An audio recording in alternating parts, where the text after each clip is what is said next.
Então, boa tarde a todas e a todos. É um imenso prazer, nesta segunda conversa sobre o livro O Antropoceno e as Humanidades, dentro desse ciclo que ficou com o nome de As Humanidades ante o Antropoceno. É um imenso prazer de estar com dois colegas, né? Os convidados de hoje são dois colegas que praticamente nós três temos quase que a mesma trajetória, pelo menos durante muito tempo. Os três fomos professores do Departamento de Economia da FEA, todos. A Ana Maria ficou como professora sênior ainda lá. Eu e o Ricardo fomos para o IEE primeiro, eu agora estou no IEA, e o Ricardo está na Cátedra Josué de Castro, né? Enfim, eu gostaria de fazer uma rápida apresentação de cada um, então, começando pela Ana. Eu acho que tem uma imagem aí que é o... Encerro. Então, aí está bem resumidinho aquilo que está no site do IA, né? Eu queria destacar aqui, principalmente, assim, para nós, ela é uma estudiosa, principalmente da metodologia econômica. Dá para ver aí que não é a única coisa, sociologia econômica também, história do pensamento e tal. E ela tem um livro muito importante, que eu estava até dizendo agora que eu vou ter que começar pela uma releitura dele, porque o meu próximo livro será sobre o pensamento econômico. Então, é um livro que vai de Maquiavel a Adam Smith. E está aí o livro. E destacar também que, depois dessa carreira como professora do Departamento de Economia, ela está se dedicando ultimamente, principalmente, à economia comportamental. Tinha até o coisa do site aí no, na imagem, né? Não sei se é o caso, Sérgio, se você pode retomar a imagem da... Então, embaixo aí tem um endereço do site em que esse grupo de pesquisas tem procurado aí desenvolver a economia comportamental. Como não é uma coisa muito comum no Brasil, vale a pena o destaque. E o Ricardo, a mesma coisa, nós fomos colegas esse tempo todo lá. Hoje ele está na Cátedra Josué de Castro, que é da saúde pública e que eu suponho que seja bem conhecida, se dedica principalmente à questão alimentar, né, vamos dizer assim. Ele, inclusive, é autor de um livrinho famoso que chama O que é a Fome, né, há muito tempo atrás. Nesse breve currículo aí, ou biografia, só está destacado esse Muito Além da Economia Verde, e esse que tem sido mais importante nos últimos anos, né, saindo de 22, então nem está fazendo um ano, talvez, tem sido muito procurado e citado, etc. Então, eu escolhi esse para destacar, que é um investimento que ele fez nos últimos anos de reflexões, principalmente sobre a Amazônia. Ele vai ter a oportunidade de falar quando eu der a palavra para eles retomar. Então, fora essa apresentação rápida, só resumindo muito para aqueles que eventualmente não pegaram a primeira conversa, eu vou repetir algumas coisas. Meu objetivo com essas conversas é principalmente recolher reflexões críticas dos colegas. Tem gente que não gosta muito dessa palavra crítica, mas eu acho o inverso. Quer dizer, nada melhor para alguém que publica um livro de ser criticado. Porque ser criticado quer dizer o quê? Mostrar, por exemplo, coisas falhas, coisas que estão ausentes, que normalmente deveriam ter entrado. E mais do que isso, se até ocorreu de ter uma reflexão em algum lugar do livro que não bata muito com o que meu colega está pensando, eu adoraria saber, porque só vai me ajudar, né? Então, é por isso que, em vez de fazer aqueles lançamentos meio formais, que a gente se reúne numa sala para depois dar assinaturas e, às vezes, tem um bate-papo e tal, e raramente a gente consegue realmente receber uma contribuição, eu acho que essa fórmula aqui, o IA, tem ajudado muito mais. e vai me ajudar muito, porque, inclusive, eu vou poder depois, como muitos de vocês aí, rever partes do vídeo, né? O vídeo é meio longo, mas a gente pode procurar no vídeo e rever qual foi a observação do colega, né? É basicamente isso. Então, nós vamos tentar ter uma conversa bem fluida, espontânea, sem camisas de força, e, e nessa ideia. Eu não vou resumir o livro de novo, porque eu já fiz isso na primeira conversa, só destacaria que tem um vídeo divulgado, que não foi um vídeo editado de meia hora, de uma palestra de 2 horas que eu fiz lá no Instituto de Biociências, no fim de março, e essa meia hora resume bem, eu acho, que para quem quiser saber do que se trata, qual é o livro, o que tem no livro, etc. É mais centrado na terceira parte do livro, mas faz uma breve explicação de por que chega nessa terceira parte. Então é isso. Então eu vou, com muito prazer, dar a palavra à minha querida colega Ana Maria Bianchi. Pronto, voltei. Começou a chover aqui forte, eu fui fechar mais a janela. Então, Zé, é o seguinte, eu gostei... Muito obrigada pelo convite, inicialmente. Li o seu livro, O Antropoceno e as Humanidades, que ainda está em primeira edição, não sei por quanto tempo. E eu acho assim, eu escrevi um roteiro para não me perder muito, mas começa o roteiro dizendo que você correu sérios riscos me convidando para debater esse livro. Porque, além de umas leituras básicas que assim eu fiz sobre esses assuntos, movidas, sobretudo, por vamos dizer, uma curiosidade intelectual, mas muito descompromissada, eu sei muito pouco sobre vários dos assuntos, talvez até a maioria do que o livro trata.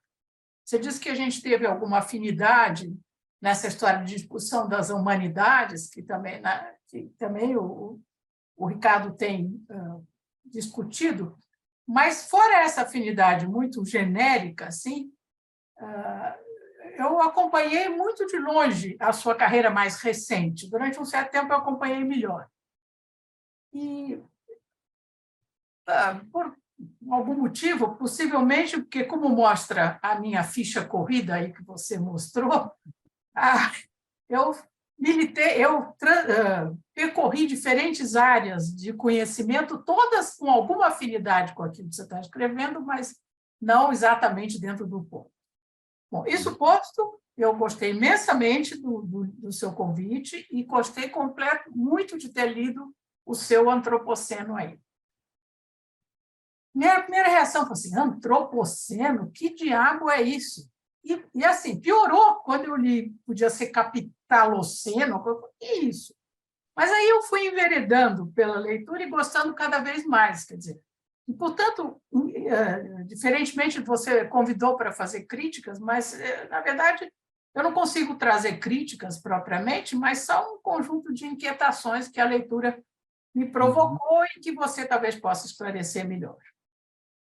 Então, ainda na linha dos elogios, eu acho que a primeira principal qualidade que eu queria destacar nesse livro é o didatismo, o seu didatismo, que não é comum nas pessoas que militam nessa área. Quer dizer, porque é muito complexa a área, você fez um levantamento bibliográfico muito extenso e muito bem feito, e conseguiu extrair desse levantamento um relato coerente, acessível ao público leigo, ao mesmo tempo não peca, não é superficial. Então, acho isso extremamente importante, e não é muita gente que se dedica a esse tipo de investigação que consegue fazer isso. Então, eu gostei de encontrar no livro alguns autores que eu já conhecia, por exemplo, o Prigogine, claro, o Heinrich, esse que escrito, inclusive, junto com outros caras que eu cheguei a conhecer, o Sam Bowles, né? O Robert Frank também, que não e o próprio Spencer, que eu li há muito tempo, que eu tinha uma visão, e eu acho que você conseguiu mudar a minha visão em relação ao darwinismo do Spencer, né? Uhum. E o próprio Darwin. Mas, mesmo assim, eu não conhecia esse livro que você analisa tão bem, que é o The Descent of Man, né? Uhum. Eu não tenho mesmo. Então, além desse, você me abriu muitos outros autores que super interessantes, pelo visto. Fazer um parênteses, eu não tenho o mesmo entusiasmo por Marx, que você reverencia, volta e meia, nesse próprio livro, né, e nos seus artigos, de uma maneira geral. Para mim, Marx é um crítico muito competente do capitalismo, mas nessa visão assim que você desenvolve no livro, que é uma visão, digamos assim, cósmica, eu não entendo muito bem como é que Marx se encaixa aí. Talvez você possa dizer um pouco mais sobre isso. Uhum. Eu acho que você tem essa preocupação, então, com o leitor não especializado, que é bom, né? Com isso, você usa metáforas, usa bem assim, o seu estilo de escrever, é um estilo legal de ler, emprega termos da linguagem cotidiana. Posso citar alguns que você sabe, por exemplo. Você diz, por exemplo, que os biólogos atuais definem seleção natural em termos menos sanguinários, né? Uhum. É legal esse tipo de expressão usada nesse contexto. Você fala que a seleção natural é um conceito guarda-chuva e desenvolve bem essa ideia. Você fala que você critica o status quase divino da expressão divisão do trabalho na ciência econômica e por aí afora. Então, eu acho muito bom isso. Tudo isso, ao mesmo tempo, acontece, né? Todo esse estilo se mostra ao mesmo tempo em que você propõe questões filosóficas e metafísicas altamente cabeludas. Por exemplo, quando você discute o que é a vida, ou você fala sobre a facilidade de transitar entre fenômenos do mundo físico e do mundo não físico, entre organismos físicos, de um lado, e organismos em fenômenos humanos e sociais, do outro lado, que não é exatamente um outro lado. Você mostra bem isso, né? Com o tipo de formação que eu vou te mostrar como é que isso impactou, não propriamente naquilo que eu pesquiso, mas na minha formação. Um tipo de formação que eu tive, católica, etc. e tal, para mim, eu tendo a raciocinar com 7 dias da criação, que tem um certo progresso. Então, no último dia, Deus fez o homem. No último dia, descansou, mas antes ele fez o homem, soprou, e nomeou o homem, vamos dizer assim, o rei da criação, né? Então, a minha visão de formação, né, é uma visão do homem centro do universo, que eu sei que está completamente superado hoje em dia, assim, não para todo mundo, mas pelo menos deve ser superada, quer dizer, não é bem assim e também não deve ser assim. Eu acho que isso foi legal que eu ouvi em você. Também tem momentos no livro que você faz um exercício de futurologia, assim, né? Por exemplo, quando você sugere que, ao prosseguir em seu rumo, com a tecnologia atual seguindo o mesmo rumo, algumas pessoas poderão alcançar a imortalidade. Como assim imortalidade? Aí você argumenta convincentemente que os pensamentos e as memórias dessas pessoas serão transferidos, eu cito textualmente, com tempo de vida independente de seu corpo atual. Uau! Uau, o que é isso, gente? E nesses momentos, que o livro me transportou para um admirável mundo 3, a la Popper, novo, né? Que essa dimensão... Ai, meu Deus do céu, não podia tocar o telefone. Que essa dimensão aí ampliada. E aí, diante dessa dimensão, que mesquinhas parecem as nossas preocupações cotidianas, por exemplo. Que metrô eu vou pegar para renovar minha carteira de motorista? Ou como é que eu vou fazer para pagar os advogados? Preocupações que a gente tem no dia a dia, né? E um traço que eu acho interessante na sua forma de escrever, no seu estilo, é a formação francesa, justamente, que é uma coisa que se perdeu praticamente, né? Na maioria, sobretudo nas pessoas que militam na área de economia e das ciências, até das ciências sociais em geral, mas sem dúvida da economia. E isso traz para você vantagens que os economistas poderiam chamar de vantagens comparativas. na medida em que te abre a percepção para certos aspectos da realidade, daquilo que você está tratando, que a pessoa com outro tipo de formação não consegue perceber. Então, acho que isso é muito claro, sobretudo para quem mais lê inglês, e há muito tempo mais lê inglês do que qualquer outra coisa, é muito claro essa influência francesa, eu acho legal. Por exemplo, então, nesse caso, por exemplo, eu achei um ponto alto do seu livro a preocupação em resgatar as ideias do Patrick Thor, é assim que fala? É. Né? Então, que autor que o mainstream da área tinha deixado num plano secundário, né? Eu gostei muito dessa parte, sobretudo quando você compara, por exemplo, a herança do Darwin, o legado que o Spencer, Herbert Spencer, recebeu, como ele tratou o legado à teoria darwiniana, e essa abordagem do Patrick Thor. Eu acho que realmente é muito interessante, muito diferente e tal. E o Spencer eu li um pouco na época, eu gostava dessa ideia de evolucionismo, mesmo na biologia, na história da biologia, o contraste entre Lamarck e Darwin, isso sempre me interessou, tive sempre muita curiosidade, eu achei que está muito bem tratado aí. E aí, vou concluir, vou caminhando para a conclusão, apontando alguns pontos específicos. Primeiro, quais os pontos com os quais eu aprendi bastante, pontos que você aprofunda no livro? Primeiro, como você explica a seleção, a tal seleção natural das variações vantajosas, né? Em que você não adota uma perspectiva teleológica, né, da natureza viva, né? Você se afasta desse caminho, que, entre parênteses, é um caminho que, na minha juventude, por exemplo, a leitura de Teilhard de Chardin me encantava muito, agora eu preciso pensar se é isso mesmo, né? Que essa escatologia, né, da ideia de você vai progredindo,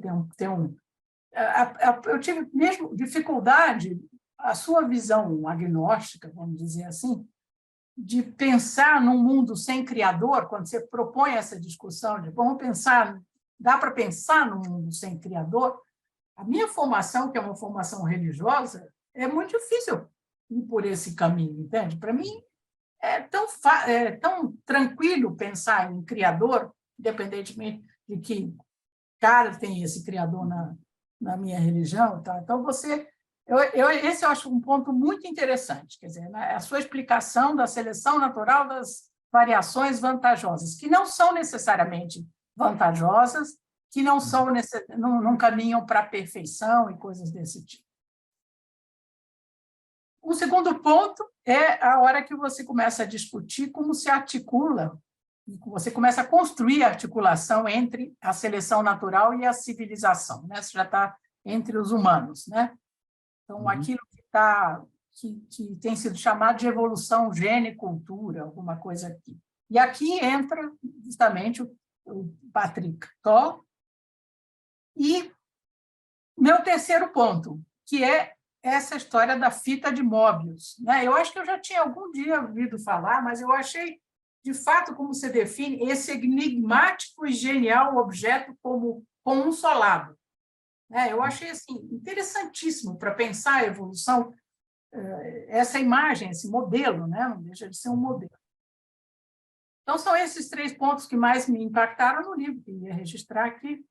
E aí tenho 2 observações menores, pequenas mesmo, só para fechar essa intervenção, começo da minha intervenção, pelo menos. Bom, você fala da seleção natural como uma metáfora que designa um processo causal, tá? Eu não sei se o termo metáfora está bem aplicado nesse sentido, e se não seria mais uma analogia. Eu me explico. É uma tecnicalidade, tá?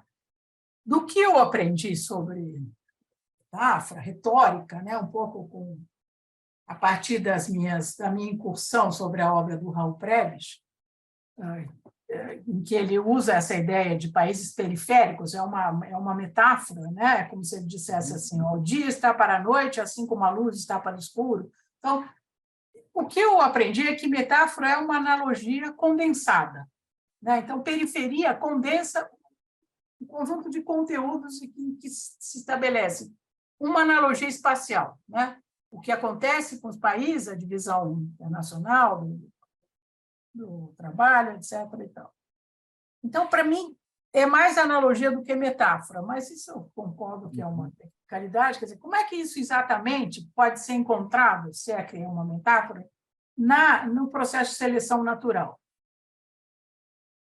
Existe, no conceito de seleção natural, essa analogia condensada, porque isso tem um impacto retórico tremendo, né? Você fixa aquilo e pronto. E aí, de repente, o mundo, nos anos 50, evidentemente, a gente está falando, a divisão do mundo entre países periféricos, exportadores de matérias-primas e produtos agrícolas, e os países industrializados, faz totalmente sentido, né?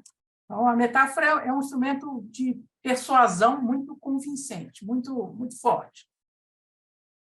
Bom, e o último ponto também é uma pergunta. Recentemente, eu me deparei aí com uma resenha, e comecei até a ler o livro, de um livro que não está citado na sua bibliografia, por extensa que ela seja. Você conhece um cara que chama, não sei como se pronuncia, Oded Gaylor, é um israelense, tá? Acabou de publicar um livro que chama A Jornada da Humanidade. Então, e que também fala dessa teoria unificada do crescimento. Então, você tem algum comentário? Ele se encaixa? Como não se encaixa, etc. É isso que eu gostaria de saber. Parabéns pelo livro, mais uma vez. Maravilha, obrigado. Nós passamos para o Ricardo, ou vocês acham melhor que eu já comente algumas coisas que a Ana falou? Para mim, tanto faz. O que você acha? O que vocês acham? O Ricardo é que deve achar, né? Porque... eu acho legal você comentar as coisas da Ana, depois eu entro. Senão vai ficar muito... Tá, eu não vou percorrer todas, mas algumas coisas que são bem fáceis de comentar, eu vou fazer agora. E depois pode ser que eu retome em outra altura da nossa conversa, outras que eu anotei aqui que agora não seriam muito importantes. Eu começo justamente por essa última, por incrível que você não vai acreditar, mas eu estou lendo. Legal. O Oded, que eu também não sei se é Gaylor ou Gaylor, deve ser Gaylor, está aqui, ali, na mão. Estava lendo ainda hoje. Porque eu vou, inclusive, escrever uma coluna para a minha coluna do Valor, que é mensal. Eu vou citá-lo, né? Não sei se a coluna vai ser integralmente sobre o livro dele, mas vai ser sobre uma reflexão que eu estou fazendo. Primeiro, eu queria te dizer o seguinte: essa história de teoria unificada do crescimento, ninguém sabe o que é. É um texto dele quer dizer, tem um livro dele de 2011, que eu andei já olhando algumas coisas e tal, para ver se eu identificava, mas, por exemplo, quase nenhum dos grandes autores que escreve sobre desenvolvimento, revolução industrial, crescimento, etc., se refere a ele. Por incrível que pareça, é o seguinte: quando eu vi e me pareceu importante, eu mandei para o Ademar Romero, que tem um livro sobre isso, que ainda não está publicado, mas ele fez um investimento aí de anos, né? Tudo nessa ideia de como é que os economistas pensam a Revolução Industrial e como é que ele acha que a Revolução Industrial deveria ser pensada. Então, por exemplo, entre outras coisas, ele pediu orientação para Deirdre McCloskey sobre o que não só, não é a única pessoa, mas ele procurou se orientar. E ela nem cita, praticamente. Parece que tem uma citação só sobre esse Gaylor a respeito de um dado que ele usa, um dado específico. E vice-versa. Procurei ver o que ele diz dela, né? E ele usa uma frase linda dela, que ela fala: olha, essa era não é da Revolução Industrial, né? Não é a era do vapor, não é a era do têxtil, não é a era não sei o que tal, é a era da prosperidade. Ele repete, entre aspas, essa coisa e pronto. Então, é incrível como, assim, entre os historiadores econômicos, e aí os economistas nem se falam, o quanto um tema tão importante para nós como é o da Revolução Industrial possa ter coisas tão díspares. Quer dizer, que teoria é essa, teoria unificada do crescimento? Eu preciso saber, até porque o meu grande problema, e aí sim, nós vamos falar de uma coisa que tem muito a ver com a gente, e que é o objeto da minha coluna dessa semana. Os cursos de economia finalmente fizeram uma boa reformulação curricular. A Ana, que talvez seja a única que esteja frequentando o departamento, não sei até que ponto você está por dentro disso, mas lá no nosso já fez, a PUC do Rio já fez, a UFRJ já fez, a Unicamp tá preparando, vai soltar em breve. E são coisas bem interessantes, assim, vamos dizer, no sentido de modernização do que deve ser a formação de um economista. Eu fiquei com a impressão de que são adequações bem refletidas, bem pensadas. No entanto, macro, que é a disciplina principal no curso de economia, e que os alunos começam a aprender desde que entram, não muda nada. Você pega um manual de macro hoje e pega um manual de macro, é firula o que eles mexem. Não há nenhum tipo de atualização. Então, por exemplo, a minha grande interrogação, lendo esse Galo, é a seguinte: isso que ele chama de teoria unificada do crescimento é alguma coisa que deveria entrar num manual de macroeconomia, mesmo que não seja logo para o primeiro semestre, segundo semestre, mas porque eu andei olhando vários, eu perguntei lá em Cambridge quais manuais eles usam, eles não usam manual, mas eles têm referências. Então, eu andei procurando, por exemplo, toda a discussão que para nós é muito cara, o Ricardo faz parte disso, que foi a contestação da ideia de crescimento econômico. Começou lá com o George Reagan, depois o Herman Daly, que acabou de falecer, deu uma contribuição muito grande. Mas tem um livro muito importante que o Ricardo ajudou a promover a tradução aqui, que é do Tim Jackson, Prosperidade Sem Crescimento. Isso aí nunca entra num debate macroeconômico, mas a gente está meio que entendendo, porque é muito heterodoxo, vamos dizer assim. Agora, esse cara não é heterodoxo, ele diz que ele tem uma teoria unificada do crescimento, e não está. Eu estou me estendendo para explicar para vocês o tipo de preocupação que isso me trouxe. Isso foi só a tua última perguntinha que não tinha. Mas agora eu vou aproveitar e rapidamente abordar a primeira, que eu achei muito importante você levantar. Você notou um certo entusiasmo pelo Marx que você não compartilha, né? Então, eu vou até, olha, na segunda-feira nós vamos ter uma conversa parecida com essa aqui, que vai estar a Leda e o Grespan. Tá bom, mas aí o entusiasmo vai crescer.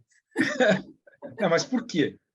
Porque recentemente eu fiz uma com 2 jovens e o tema era o seguinte: o que há de ecológico no Marx? Porque está se descobrindo que o Marx dedicou os 15 últimos anos da vida dele muito, ele estava fascinado com as ciências naturais e ele deixou muita coisa anotada sem que fosse publicação. Então, o pessoal que está, vamos dizer, garimpando isso, naquele tal projeto da Mega 2, lá na Alemanha, né? Saiu até um livro de um filósofo japonês, que é um cara que o livro anterior dele vendeu 3 milhões de exemplares no Japão, e que ele escreve um livro e diz que o Marx, no fim da vida, teria pensado o decrescimento no comunismo. Eu li o livro, não me convenceu. Mas, enfim, como tinha essas novidades, aí eu chamei 2 jovens, uma doutoranda ainda e um doutor recente, que são da Unicamp, e que nós tivemos uma conversa sobre isso. E foi muito interessante, mas assim, não foi muito conclusiva sobre qual que é o rigor de um cara como esse que diz que o Marx previu isso. E aí foi aí que eu pensei que tinha que ter uma outra conversa aí com pessoas especialistas, né, que, como é o caso da Leda e do Jorge Grespan, e nós vamos ter uma conversa em torno de um cara que não é muito conhecido, mas deveria ser, que chama Marcello Musto, um napolitano que vive, não me lembro agora onde, que escreveu 2 livros, um deles é Repensar Marx e os Marxismos. O gancho um pouco vai ser ele. Mas eu quero aí te confessar, então, qual que é a minha relação com a teoria marxista, ou do Marx. Talvez seja melhor dizer assim. Eu não lembro muito bem quando é que eu deixei de ser marxista. Faz tempo, e eu não lembro bem quando. Com certeza foi quando eu comecei a dar aula na economia. Não demorou muito. Mas o que me impactou muito foi em 2005, quando eu li um livro de um italiano que chama, traduzindo, é assim, Marx científico separado do utópico. É um livro interessantíssimo. Esse cara, o autor Carandini, era um nobre italiano, o único nobre que entrou no PT, e que eu saiba, ele não fez, assim, não foi traduzido em outra língua, não sei se chegou a fazer sucesso na Itália esse livro, entre o pessoal marxista, mas basicamente a ideia dele é o seguinte, olha, tem um monte de coisa utópica no Marx que é melhor deixar de lado porque está mais do que Desmentir. visto que não fica de pé. Mas isso não impede que ele, como cientista social, seja um autor muito importante, como você disse, um crítico do capitalismo. Mas, assim, enfim. E eu tenho a impressão que essa ideia do Carandini é muito parecida com a do Gorenga. O Gorenga escreveu um livro que chama, o título é Marxismo sem Utopia.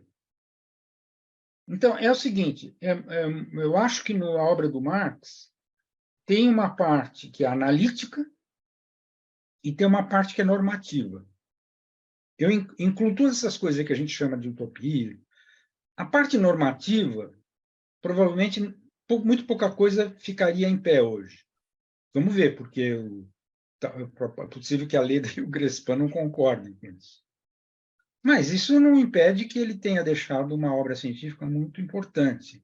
E o que eu discuto no livro, meu entusiasmo, é mais o seguinte, da relação dele com o Darwin, dele não ter lido o segundo livro, por que ele não leu, e assim, não vou retomar isso aqui agora, porque aí só eu falaria, né? Nós já estamos dividindo um pouco entre nós falamos 15 minutos praticamente cada um. Então, eu vou deixar várias das tuas outras observações para fazer em seguida. Tudo bem? Obrigada, tudo bem. É interessante essa história do Marx dos últimos 15 anos. Estou curiosa para saber o que vai sair dessa pesquisa. Uhum. Então, Ricardo Abramov, vai com a palavra, por favor. Não, e, além disso, ele estudou russo, né? Ele, se fosse pelos critérios da CAPES, ele seria um improdutivo. Nos últimos 10 anos, ele não publicou nada. Ele estudou russo, se correspondeu com os revolucionários russos e muitas ciências naturais. Zé, que alegria estar aqui. Zé e eu somos amigos há 53 anos, amigos muito próximos durante todo esse tempo, com uma troca intelectual intensa. Eu me beneficiei muito dessa nossa amizade, e eu devo dizer, sempre, a produção intelectual do Zé sempre surpreendente, mas, nesse caso, nesse livro, eu estou particularmente tocado ao mesmo tempo, como disse o Reinaldo na semana passada, pela magnitude da bibliografia e a arte que você tem de apresentar a bibliografia fazendo com que o leitor converse com essa bibliografia. Quer dizer, não é que se apresenta... você tem um jeito de aquecer a bibliografia para a recepção do leitor, claro, como para usar a expressão que você usou, puxando a brasa para a tua sardinha, mas exatamente esse ato de puxar a brasa para a tua sardinha faz com que, mesmo aqueles autores que o leitor não conhece, se tornem quase familiares a partir da crítica, da observação crítica, ou da aceitação, ou, enfim, da maneira como você o trata. Espero que você não tome isso como um elogio, que você pediu para a gente não fazer nenhum elogio no começo. Nenhum, não. Só um pouquinho. Mas é uma característica importante desse livro, e eu digo isso para as pessoas que estão nos vendo agora ou depois, que poderiam desanimar diante. A pessoa pega o livro e vê a bibliografia e diz assim, não, isso aqui são coisas que eu não conheço. Não desanime, porque você vai passar a conhecer a partir da leitura do livro e conhecer de uma forma inteligente, portanto, enviesada, claro, a partir de uma certa ótica, como sempre são as coisas inteligentes. Bom, o tema do livro, que é um tema com o qual você vem trabalhando há muito tempo, foi objeto, desde fim dos anos 80, início dos anos 90, já que a Ana falou em educação francesa, o CNRS da França, o Centro Nacional de Pesquisa Científica, publicava um boletim chamado Lettres de l'Environnement, Cartas do Meio Ambiente. Essas cartas do meio ambiente eram dirigidas por um especialista em sistemas e que se especializou em biologia, e por um sociólogo muito importante, Marcel Jolivet. E eles convocaram profissionais do CNRS para uma reflexão que, em primeiro lugar, procurava definir o que é meio ambiente, que na época era novidade, ninguém sabia muito bem o que significava essa expressão. Em segundo lugar, como é que faz para compreender as dinâmicas e os desafios colocados para a espécie humana pelo processo de crescimento econômico e os impactos do processo de crescimento econômico sobre os serviços ecossistêmicos. Na época não se usava essa expressão também. Então, havia a convocação de muitos profissionais, textos fascinantes, mas eu me lembro bem de um texto dos dois, do Alain Pavet e do Marcel Jolivet, em que eles mostram que o grande desafio de colocar em conjunto atividades científicas para pensar um objeto novo, como era o meio ambiente, o grande desafio, portanto, da interdisciplinaridade, não estava em colocar junto a física, a química e mesmo a biologia, que eram disciplinas que se comportavam de maneira convergente pela sua capacidade de responder a modelos, e mesmo a economia também, de certa maneira.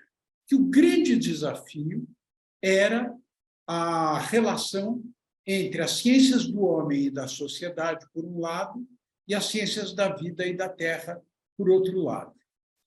Que essas duas vertentes do conhecimento humano tinham origens e dinâmicas e instituições científicas diferentes e que era preciso colocá-las em contato. Vários pesquisadores iam na mesma direção e, quando começaram os relatórios globais sobre temas ambientais, por exemplo, o primeiro relatório sobre a camada de ozônio, publicado, se eu não me engano, no início dos anos 80, contou exclusivamente com o trabalho de cientistas vindos das ciências naturais, certo?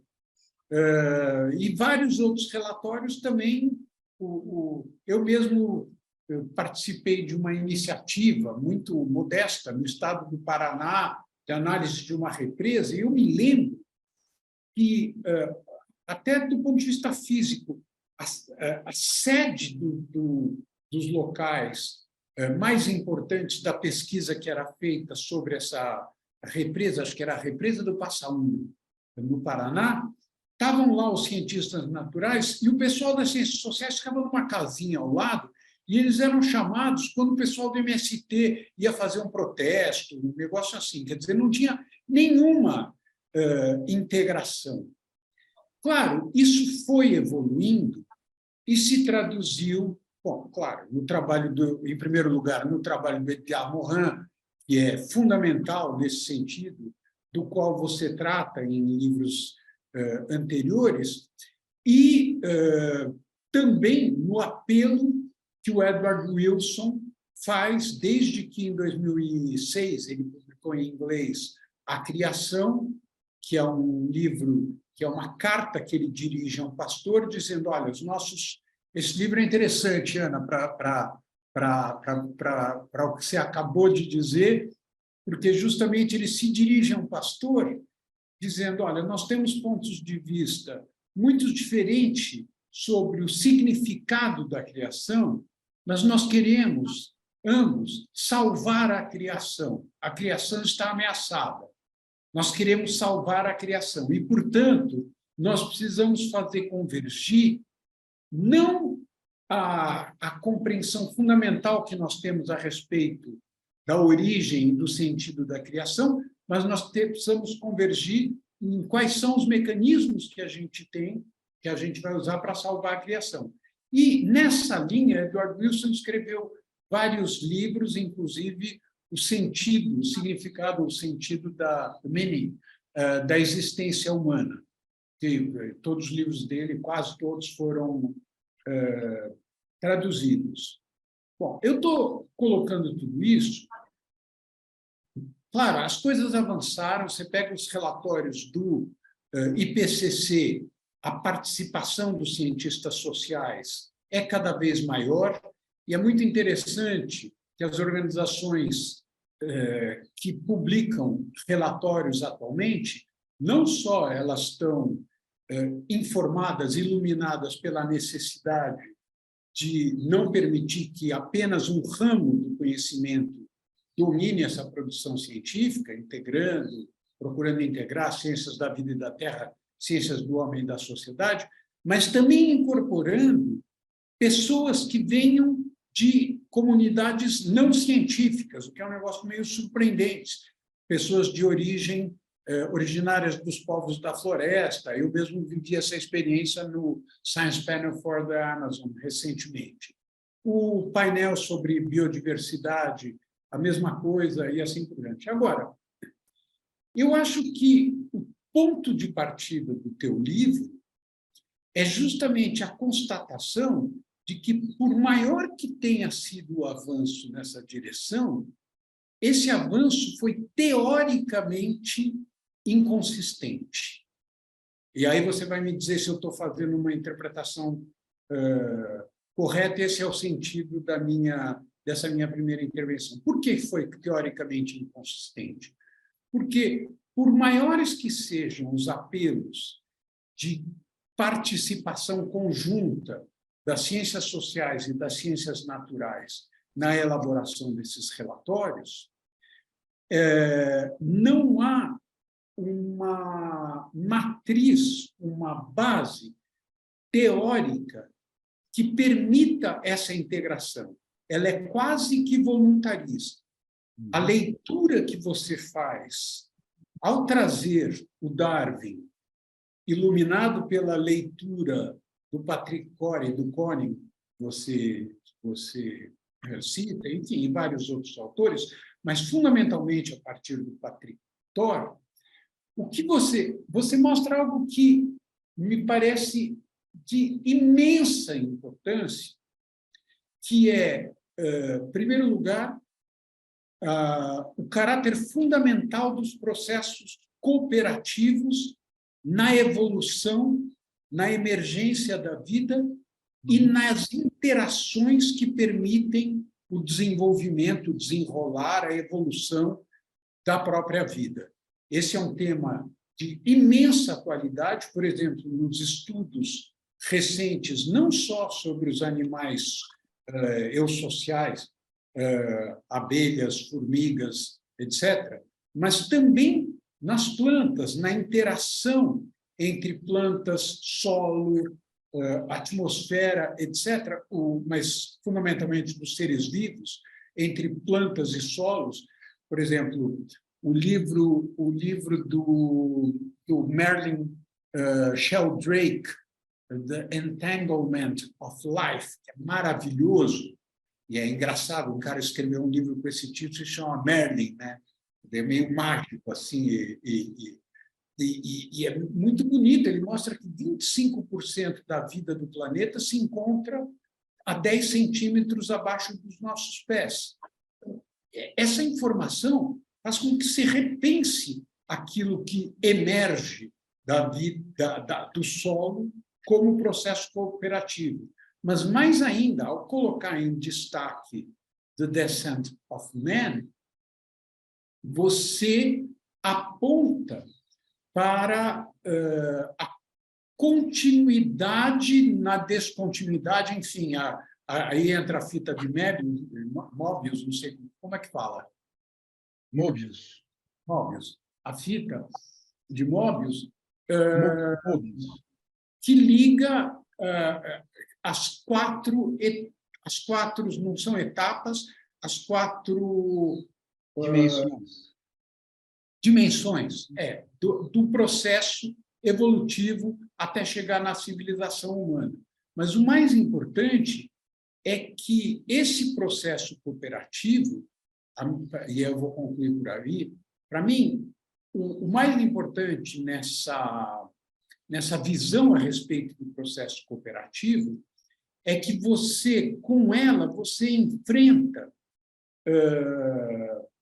duas vertentes do pensamento socioambiental contemporâneo, que são, por um lado, a vertente que vai dizer, no fundo, uma vertente panglossiana, que vai dizer, o progresso técnico sempre vai resultar em coisas interessantes, veja como a humanidade está vivendo melhor, Steven Pinker, mas, sobretudo, você mostra como as visões apocalípticas e catastrofistas, elas não levam em conta a capacidade que os processos evolutivos que se manifestam em instintos sociais, instituições, processos cooperativos, etc., o quanto esses processos cooperativos podem, surpreendentemente, reverter situações que pareciam inevitavelmente catastróficas. Então, eu vejo o teu livro como uma espécie de uma tentativa de usar a complexidade para apontar para um horizonte que politicamente pode ser promissor. Depois eu quero entrar numa questão referente à ética, mas eu, por enquanto, vou ficar por aqui. Beleza. Então, eu estou com vontade de falar, mas a Ana, se quiser, é a sua vez, Ana. Não, eu quero... Acho que você deve falar. Estou curiosa de saber como é que você vai responder ao Ricardo. Duas grandes questões eu retive, né? Uma que é comum a vocês dois e a segunda é essa questão da cooperação que o Ricardo... Tem dois... A primeira é essa relação entre ciência e fé, vamos dizer assim. Eu não acho que o livro traga nada de muito interessante sobre isso, porque eu não me preocupei com isso. Eu escrevi o livro como se o meu leitor tivesse a mesma visão que eu, sei lá. E eu fiquei surpreso, porque na palestra, né, assim, o livro nem estava saindo da gráfica ainda, e teve essa palestra no Biociências, e em um determinado momento, um professor lá da biologia, que eu não conhecia, não conheço ainda, mas vou conhecer, espero, ele fez uma pergunta qualquer desse tipo, e eu disse que não achava, não via incompatibilidade nenhum em alguém ser cientista e, por outro lado, num outro departamento, ter algum tipo de fé, de crença, o que fosse. Que para mim eram coisas diferentes. Ele ficou revoltado, falou em fraude, qualquer coisa assim, desonestidade. Eu fiquei chocado, porque eu não esperava isso, e aí me saí com aquela do Pasteur.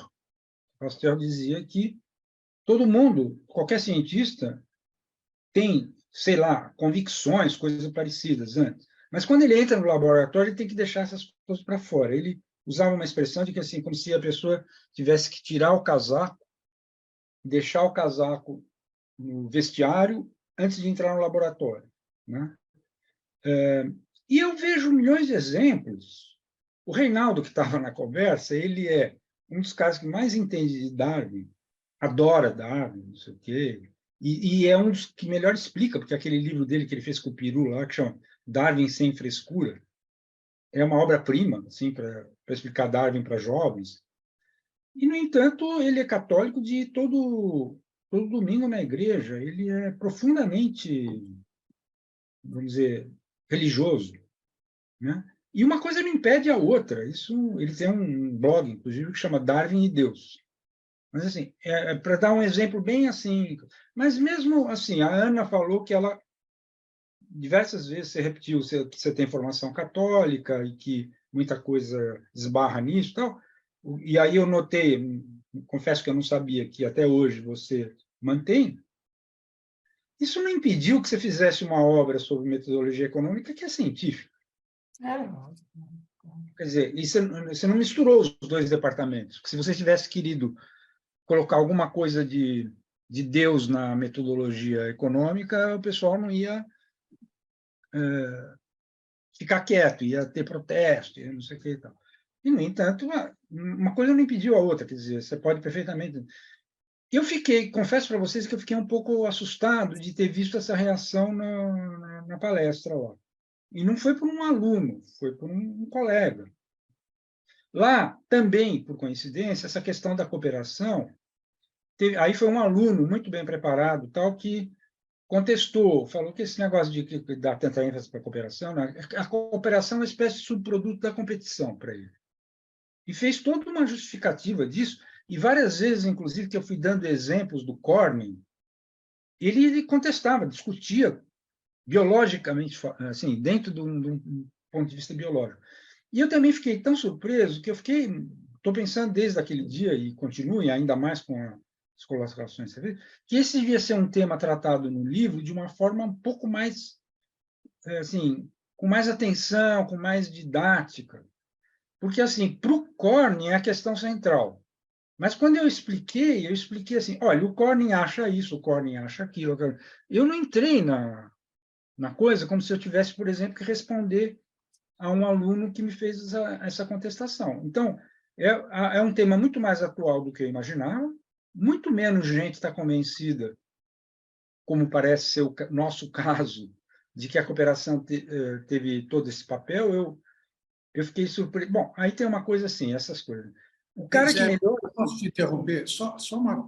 Muito menos gente está convencida, e mais, parte do pensamento catastrofista atual, no fundo, ele se apoia na ideia de que, como o mundo é um mundo competitivo, como as pessoas querem cada vez mais, e como elas não vão renunciar àquilo que elas querem, então pronto, ferrou. Só vai ter, a economia tem que crescer para atender a esses desejos, e isso é uma espécie de parte da natureza humana. E aí isso se traveste, a gente não falou nisso, de capitaloceno. É uma metafísica que eu acho que o Marx jamais adotaria. Mas, cuidado, o pessoal do capitaloceno que discuta as duas correntes ecomarxistas que ficam se degladiando em torno dessa questão do capitaloceno, eles não são catastrofistas. Ao contrário, uma parte deles vai para essa linha de que agora, logo vai surgir alguma coisa aí, porque agora tem uma coisa muito engraçada, porque tem um pessoal, principalmente do PCdoB, aí, teorizando que a China é que está mostrando qual é o caminho do socialismo. Teve um pequeno percalço lá na União Soviética, mas a China está mostrando. Agora vai aparecer um pessoal que vai dizer que não tem nenhum exemplo ainda, mas o Marx previu que virá isso que o comunismo e tal vai ser através do decrescimento. Não demora, vai ter essa tese aí. Mas o que eu estava querendo só chamar a atenção, porque é muito importante a citação que eu vou fazer, é o seguinte: eu não vi nada melhor ainda sobre o tema da cooperação do que um cara que é de Harvard, ele é biólogo matemático, e o nome dele é Martin Nowak. O livro dele, que me impressionou muito, chama Supercooperadores. Eu estou traduzindo, porque para não ficar falando inglês, que nem sempre a gente pronuncia certo. mas é um livro que merecia ter sido traduzido, não foi? E só para ter uma ideia, foi ele que mudou a cabeça do Edward Wilson. Como eles eram colegas lá e tal, o Edward Wilson deixou a ideia de seleção de parentesco e passou para a ideia de seleção de grupo, seleção multinível, principalmente por causa de um diálogo, não só com ele, mas com também uma professora chamada Tarnita, agora não me lembro muito bem do sobrenome, ou se esse é o sobrenome. Eles fizeram uma obra... Bom, enfim, eu teria muito mais coisas a dizer sobre essa turma aí, esse Noah, mas eu, nesse livro, não dei muita atenção a isso, porque em outro livro, acho que naquele sobre o Darwin e tal, eu dei quase que um capítulo sobre o Noah. E é engraçado, assim, se eu tivesse alerta para o fato de que ainda é tão polêmica essa ideia de que a cooperação teve um papel importantíssimo e que muita gente não enxergou isso no Darwin, mas você pode perceber que, mesmo na origem das espécies, 59, o tema da cooperação aparece diverso. Tanto é que a leitura do Kropotkin foi mais para esse lado, né? Ele demorou um pouco para... E no segundo nem se fala, porque para tratar da civilização, é óbvio que a cooperação é um tema muito mais importante que a competição, no segundo grande livro dele, né? Mas eu meio que tratei isso, infelizmente, como se fossem favas contadas, e não são, né? Eu acho que realmente essa ideia da cooperação, para mim, é tão tranquilo, não tem nenhuma dúvida a respeito da importância da cooperação no processo de seleção, na transformação, vamos dizer assim. Isso aí eu realmente não tenho nenhum problema com isso. Inclusive, a economia comportamental, ela estuda muito a cooperação, né? E diferentes formas de cooperação. Eu acho que isso, nesse sentido, ela vai contra algumas visões muito arraigadas da economia, vamos dizer, da teoria econômica ortodoxa, que as pessoas competem, a competição é o mecanismo social prevalecente. Eu acho isso assim é tão obtuso quanto achar que as pessoas tomam suas decisões racionalmente. Não. Mais de 90% das decisões são tomadas com o que eles chamam de sistema 1, que é o sistema são respostas prontas, são regras de bolso, etc. São emoções que levam a pessoa a fazer essa ou aquela escolha. Então. Em relação à ciência e fé, para mim também não tem nenhum problema, e eu concordo, são dois domínios bastante separáveis, né? Eu imagino que quem pode estar se insurgir contra isso é a pessoa que ainda tem uma concepção de religião muito à Idade Média, sabe, de precisar queimar os bruxos. Eu imagino que seja por aí, porque realmente para mim não faz menor sentido. Agora, eu imagino que tenha seitas aí no cristianismo e em outras religiões que sejam... Quer dizer, a explicação religiosa ela tem essa pretensão totalitária. Então, tudo que você introduzir que não é exatamente de acordo com aquilo é heresia e, portanto, deve ser afastado. Imagina alguma coisa assim. É difícil para mim até compreender como é que uma pessoa, em 2022, 23, né, possa pensar desse jeito. Tá, mas no caso que eu citei, era o inverso, né? Era um pesquisador, um biólogo, pesquisador, que acha fraude que uma pessoa se diga, por exemplo, adepta da teoria do Darwin e, ao mesmo tempo, diga que é religiosa. Para ele, isso é uma fraude. Entendi. Não necessariamente teria que renegar a religião, né? E a outra coisa, o negócio da competição, o rapaz que mais me contestou sobre a questão da competição e cooperação era um produto do Departamento de Administração da FEA. Ele estava fazendo biologia agora, mas ele fez primeiro, como eles falam, ADM. Eu nem entendi quando ele falou, mas eles não falam administração, só ADM. Fiz ADM. E é empreendedor, é um cara que está lá na Poli, fazendo coisas. Assim, e ele é absolutamente convicto de que a competição comanda tudo. Tá? Até aconselhei ele ler o Robert Frank, que você citou, né, no início. O livro que ele chama, o livro dele, o título é Darwin Economics, E ele propõe que Darwin seja colocado no lugar do Adam Smith. Adam Smith, né? Mas, por quê? Aí você vai ler, a única coisa que ele tirou do Darwin é que a competição comanda tudo. É impressionante. Ele está tentando sobreviver no mercado, né? Fortalecer esses traços que, segundo ele, lhe permitem competir, vencer a competição, né? Mas aí teu livro, Ana, vai ser uma contribuição importante para o livro do Zé, não para o Zé voltar aos primórdios, mas do ponto de vista epistemológico. Por quê?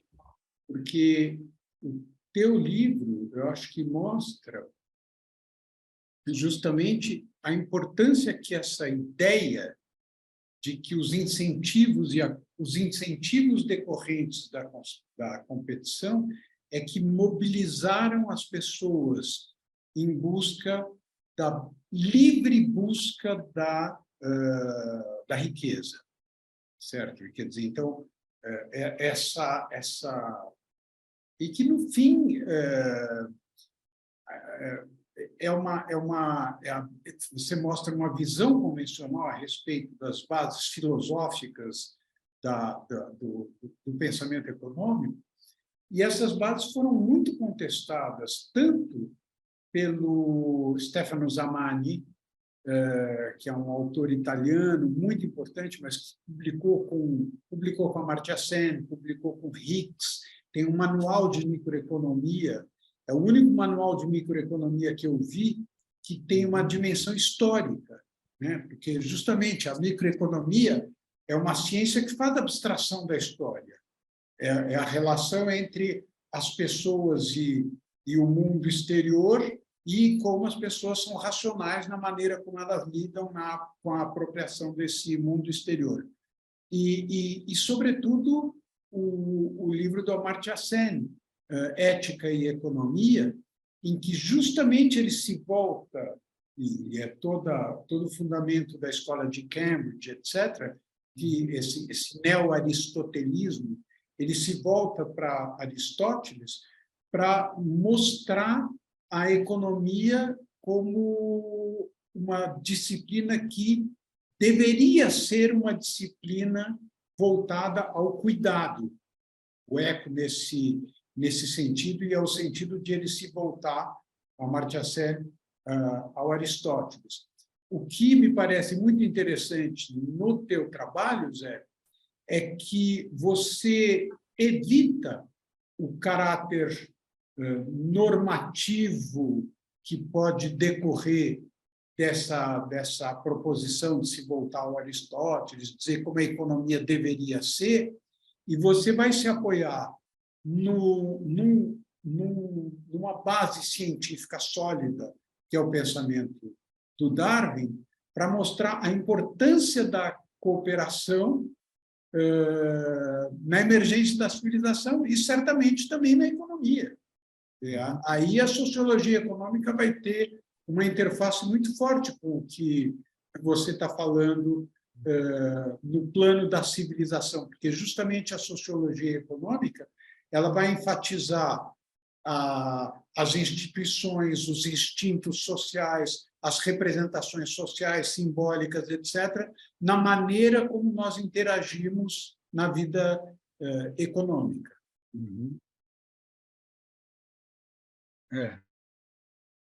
Sendo que o tema da cooperação é mais do Corning, né? E tem essa relação difícil com a questão da sinergia, porque a tese dele sempre foi, desde 83, que a base do que chamam de seleção natural é a sinergia.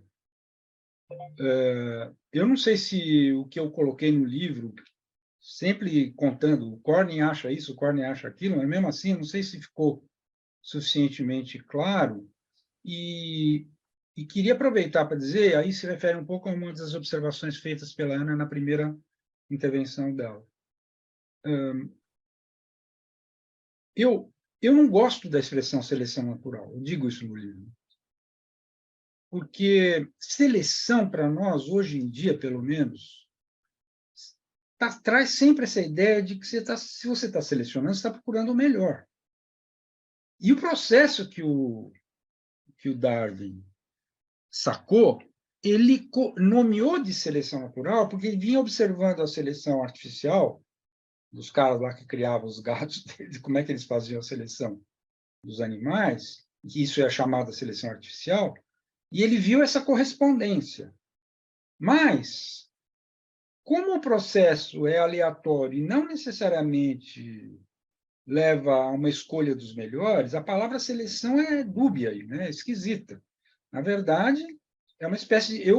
as poucas palavras que eu encontrei que talvez traduzam isso, mas é uma espécie de peneiramento que passa muita coisa, dependendo do tamanho e tal, não quer dizer que aqueles lá sejam os melhores. Ou de... Bom, esqueci agora, eu tinha encontrado uma outra palavra que poderia representar isso, mas, enfim, só para dizer que, assim, tudo bem, a gente tem que continuar falando de seleção natural, tal, mas ela é a ideia de seleção é traiçoeira aí. Porque, sem querer, tem uma conotação de que é uma procura do melhor, sempre, que sempre vai para frente, que é sempre progresso, né? E que não é isso que...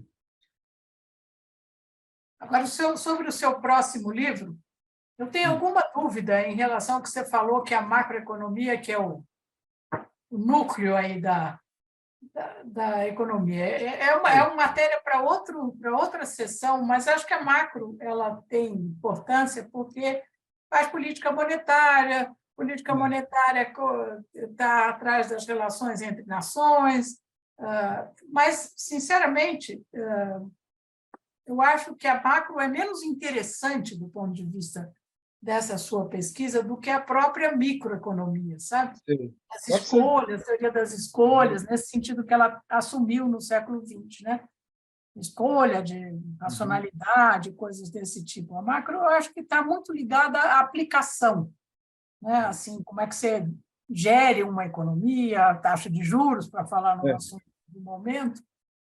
Não sei. Mas eu te faço uma pergunta aí, porque isso que me interessa muito, e nós três tivemos essa experiência de ter ficado tanto tempo lá no Departamento de Economia e tal. Se eu fizesse a pergunta assim, sem afirmar antes isso, mas perguntar assim, como é que você acha que se forma a cabeça de um economista? Porque, assim, esse primeiro treinamento que a gente recebe no primeiro ano, no primeiro semestre, marca muito para o resto. Tem uns caras que desistem, né? Tem um monte de gente que desiste. Mas o pessoal que fica firme, eles fazem a cabeça deles. E aí, a partir daí, o raciocínio sempre vai girando em torno de alguma coisa. Então, assim, e para mim era macro, mas você está argumentando bem dizendo que é micro. Então, talvez sejam as duas coisas. Quer dizer, entre a micro e a macro, que se você aprende no começo de um curso de economia, isso não sai mais da cabeça. É muito difícil depois de raciocinar de outra forma. Ah, sim.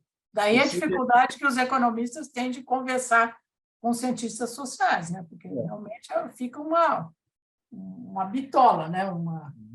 Mas ao mesmo tempo também parece mais científico, ou pelo menos mais técnico, né? O conhecimento básico de um economista do que o conhecimento básico de um sociólogo.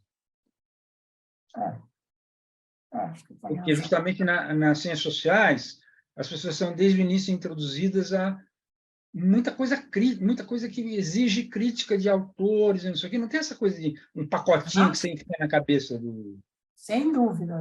E na economia é um pacote que entra na cabeça deles e... É um modelo, né? Dá uma maneira de enxergar o mundo. E hoje em dia se diz o seguinte, que o método da economia, isso que se ensina e tudo, não é que eles achem, eles não têm nenhuma ilusão que o mundo seja desse jeito. O mundo é muito mais imperfeito, muito mais complexo, etc. e tal. Só que essa é uma maneira útil, digamos, de você... Se tudo fosse como deveria ser, assim deveria ser. Os homens devem ser racionais, eles devem reunir toda a informação possível para fazer escolhas, blá, blá, blá. Não é isso. Eles sabem que não é isso, não tem nenhuma ilusão. Mas porque há um desvio em relação a esse padrão. É mais um padrão do que uma maneira de retratar aquilo que se passa no mundo. Eu estou querendo puxar uma conversa com o Ricardo, que ele está esperando, eu acho, mas antes disso, eu esqueci de fazer um aviso para os que estiverem nos escutando nesse momento, que, se quiser eventualmente mandar alguma observação, pergunta, o que seja, vocês devem estar vendo aí no coisa do YouTube uma coisa que, assim, mande suas coisas por e-mail, ia@usp.br. Esse é o canal para nos fazer chegar durante a nossa sessão, eventualmente, alguma pergunta tal, que eu recebo e vou organizando para que a gente use a última meia hora para tentar responder. E aquilo que não puder ser respondido, depois poderá ser de outras formas, porque eu me encarrego de passar para a Ana e para o Ricardo eventuais perguntas que vierem para o meu e-mail, enfim.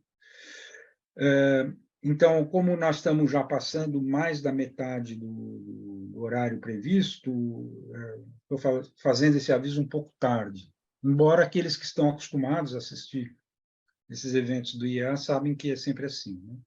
Mas o que eu queria puxar para o Ricardo é o seguinte: eu, no livro, evitei sempre a relação das coisas que eu estou dizendo no livro e a ética.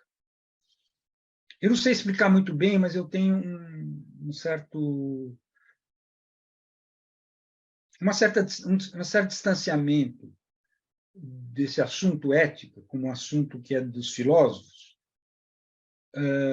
que talvez venha de uma certa insegurança, pode ser, não sei.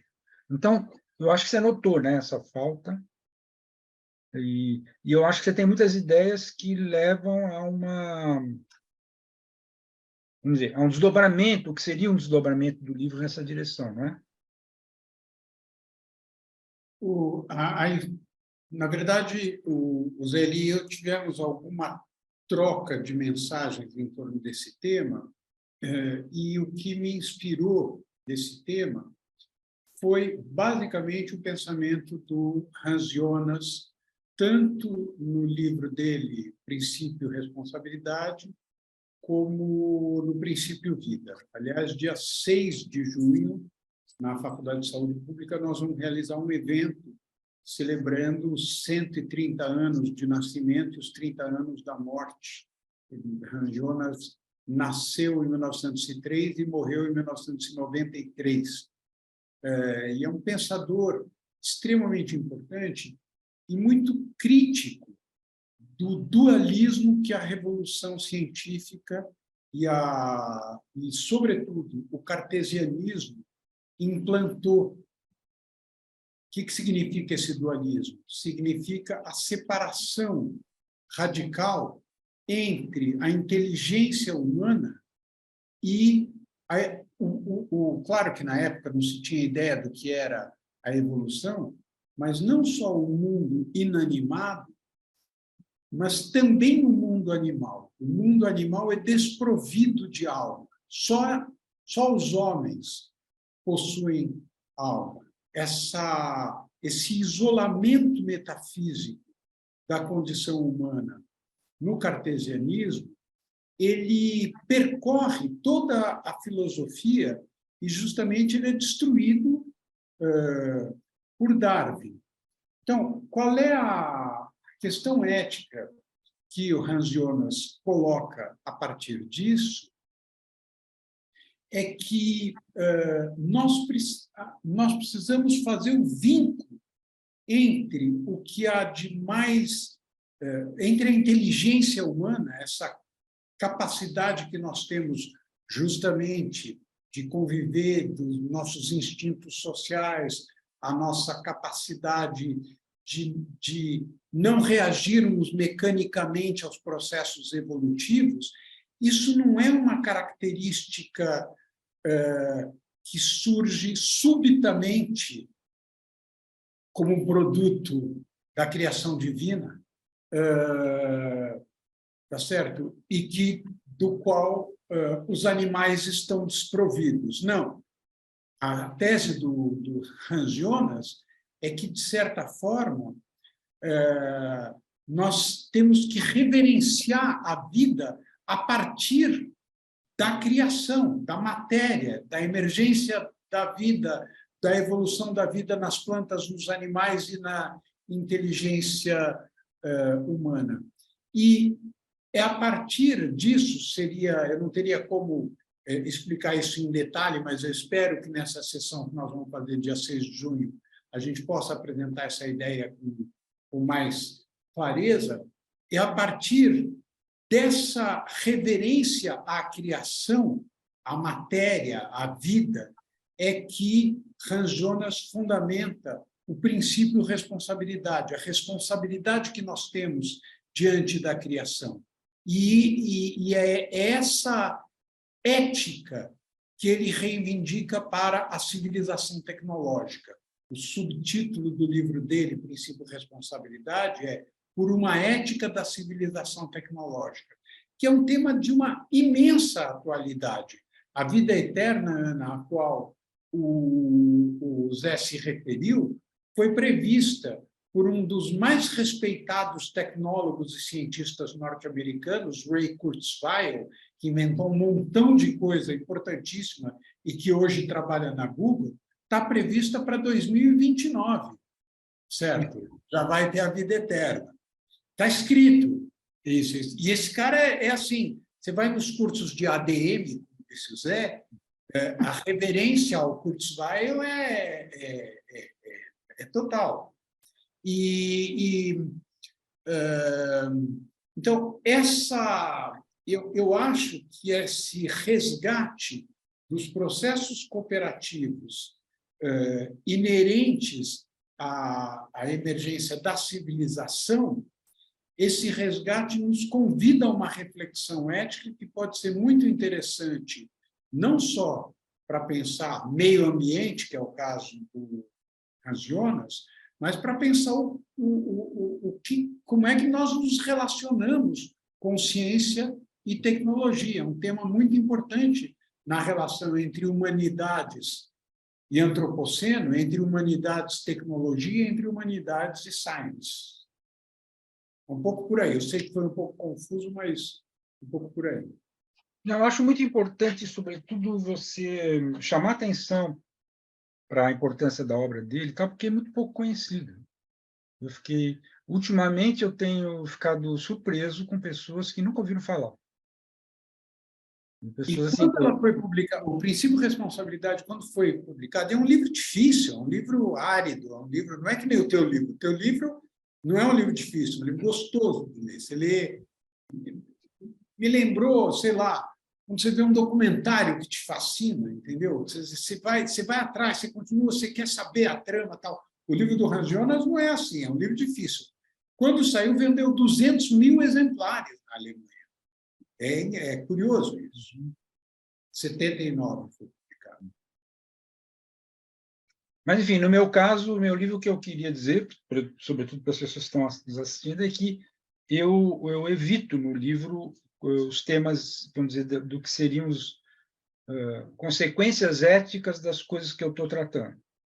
Talvez eu venha a fazer isso mais tarde, mas nesse livro não tem. Não é a única coisa que eu evito. Tem uma coisa que eu não sei se você chamou a atenção de vocês, é assim, toda vez que entra em questões de discussão sobre ontologia, vocês podem notar, se vocês voltarem ao texto, que eu, em geral, falo assim, bom, acho que é mais produtivo a gente falar de outra coisa. Estamos juntos nessa, Zé. Eu detesto essa palavra, ela sempre me complica. E tem um debate aí sobre uma tal de virada ontológica, que é uma coisa incrível. Não, mas é importante porque está ligado com um aspecto, um momento crucial da discussão, que é quando entra nessa discussão sobre... É assim que é tratada, na relação natureza-cultura. E tem tem o livro do Descolar. Então, assim, a partir da questão que o Descolar levantou, que era para a gente ir além dessa separação, o tema que foi abordado na conversa anterior, levantado pela Tatiana Roque, né? Nesse momento aí é que eu mergulhei numa literatura que tem uma discussão que realmente me faz ter esse tipo de reação que a Ana também tem, de evitar, né? Mas, de repente, isso vai ser uma frustração para muitos leitores, porque o leitor gostaria de saber demais, de eu dizer o que eu acho da Hannah da Donna Haraway e companhia. Eu acho que é a questão da... Desculpa, posso... Eu acho que a questão da ética você não vai poder evitar, porque a economia, como diz o Amartya Sen, ela tem uma origem ética, né? E assim, é uma ética que até no meu livro eu falo muito da fábula das abelhas. E assim, tem uma visão de pecado, né? Então, são vícios privados que geram benefícios públicos. Aí a magia da economia. Na hora que você acabou com esses vícios privados, acabou com a roda da economia, deixou de girar. Mesmo em Adam Smith tem uma discussão ética importante, ele é filósofo ético do século XVIII, dos britânicos lá, dos ingleses. Né? Mas justamente o Amartya Sen, de certa forma, ele vai se contrapor a essa visão, enfatizando as dimensões cooperativas da obra do Adam Smith, muito mais do que essas dimensões. É interessante isso, como para ele, na ética e economia, como ele faz isso. Agora, Zé, eu também concordo com a Ana que você não vai ter como evitar, mas talvez não pela mesma razão. Primeiro, porque em alguns momentos do livro, eu não vou ter como localizar isso aqui, você trata de maneira muito simpática a exaltação das virtudes da maneira como as sociedades tradicionais se relacionam com a natureza, tá certo? A capacidade que elas têm de ter muitas vezes uma relação. Eu precisaria achar aqui um trecho. Se de um lado você critica o descolar, de outro lado há trechos em que as práticas de povos da floresta poderiam aparecer como inspiradoras para atitudes nossas, não para a gente imitá-las, mas podem ser inspiradoras. Por que isso é importante? Isso é importante porque, se a ideia do desenvolvimento sustentável é que a humanidade passe a ter uma relação com a natureza que possa ser, por meio da inteligência humana, regenerativa, em que a satisfação das necessidades sociais justamente passe pela compreensão das dinâmicas naturais, que permita que a gente, ao usar a natureza, não só evite destruí-la, mas a regenere, isso tem uma dimensão, e que eu acho que digamos assim, para mim, é a mais importante consequência da tua visão a respeito da importância dos processos cooperativos no pensamento do Darwin.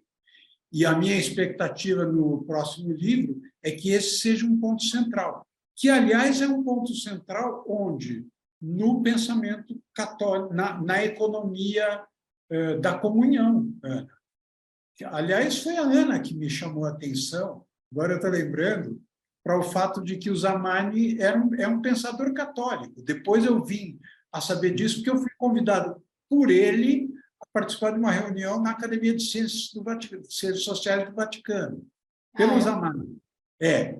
Tive essa imensa honra e alegria. A economia de Francisco, que ia ter uma reunião em março de 2020, está toda voltada para essa ideia. Como é que a gente pode não deixar o progresso técnico produzir bens que depois vão ser redistribuídos entre as pessoas, mas fazer com que a economia esteja organicamente vinculada à vida das pessoas, à existência das pessoas, ao sentido que as pessoas dão às suas atividades cotidianas. Isso, a economia de Francisco, e essa reunião é uma reunião da qual ia participar o Stiglitz, Mariana Mazzucato, Jeffrey Sachs, etc., em Assis, em março de 2020. Depois, esse movimento meio que arrefeceu, mas estava muito forte na época. E eu acho que isso tem uma relação muito forte com o que você mostra nesse livro, e eu espero que se reflita no próximo, a visão de economia. A minha aposta é uma delas, né? É que, bom, primeiro, que eu tenho a razão em dizer que todo esse imbróglio em relação à ciência da complexidade poderá eventualmente ser superado se o pessoal der atenção ao pensamento do Darwin, o verdadeiro, não o que os darwinistas todos inventaram, as várias formas que eles inventaram, né? Então, isso é, evidentemente, uma hipótese. Pode ser que não, pode ser que a teoria da complexidade venha até a se desenvolver, não necessariamente porque redescobriu o Darwin, não sei. Eu não tenho muito como ter muita certeza dessa parte. Me parece que sim. E aí, a segunda é de fazer com que os dois autores que eu destaco sejam lidos, que as pessoas se interessem pelo Corning e pelo Patrick Thor, pelo Peter Corning e pelo Patrick Thor. Porque o livro só tenta falar, o pensamento deles é mais ou menos esse. Não... E depois acaba só terminando com uma conclusão que vai no sentido de dizer que mal começou a aproximação entre essa nova visão do que é o pensamento, a teoria darwiniana e a teoria marxista. Mas aí a teoria marxista, estou para ir entendendo a parte científica do Marx, que, como eu disse, é um debate até que nós vamos fazer aí num próximo evento. Eu não acho que você vá se converter ou reconverter a algum tipo de religião. Talvez o Ricardo, sim, com essa frequência aí ao Vaticano, Assis, não sei o quê. Talvez você esteja correndo esse risco, vamos dizer assim. Mas... E o Jonas tinha uma reflexão sobre religião, que é muito importante, né? É um pensador judaico importante, que é uma cultura que eu, infelizmente, não possuo. Infelizmente. Eu estou olhando para o lado que eu estou procurando o trecho ao qual eu me referi para...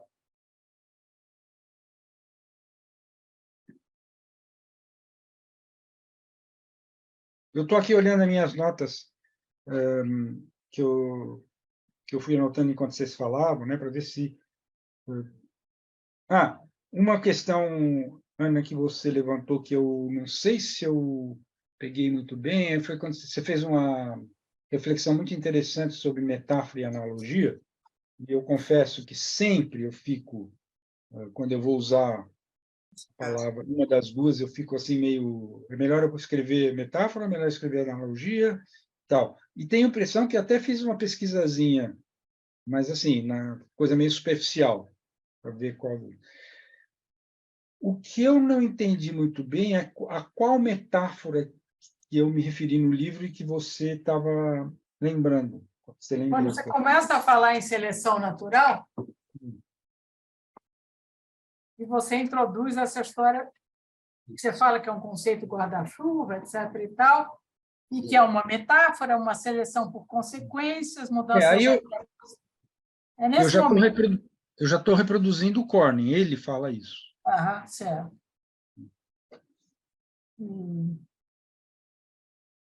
Mas é uma tecnicalidade, sabe? Isso daí, para estudar, para analisar a obra do Raul Prebisch, e basicamente o que eu fiz foi comparar um texto que ele escreve num contexto, logo que ele entra na CEPAL, que é o manifesto, aquele que o Hirschman chama de manifesto, com um texto que ele escreve depois já no Estúdio Econômico de América Latina. Ele já era, nesse momento, já era funcionário da CEPAL. Então, ele tinha um público diferente que ele precisava atingir. O primeiro, ele estava falando basicamente com os empresários latino-americanos que já estavam envolvidos com essa ideia de industrialização, de desenvolvimento, etc. No segundo, ele já tem uma audiência mais técnica, né, com formação em economia e economia neoclássica, economia tradicional. Então, ele muda a linguagem. E aí eu fiz esse trabalho basicamente com um ex-aluno que até já faleceu, que é o Cleófas Salviano Júnior. Mas nesse momento é que eu fui estudar a questão de retórica e a questão de analogia e tal. Então, tem uma diferença aí, mas que é uma diferença que eu acho que não é tão significativa. De fato, você mostra que é uma analogia.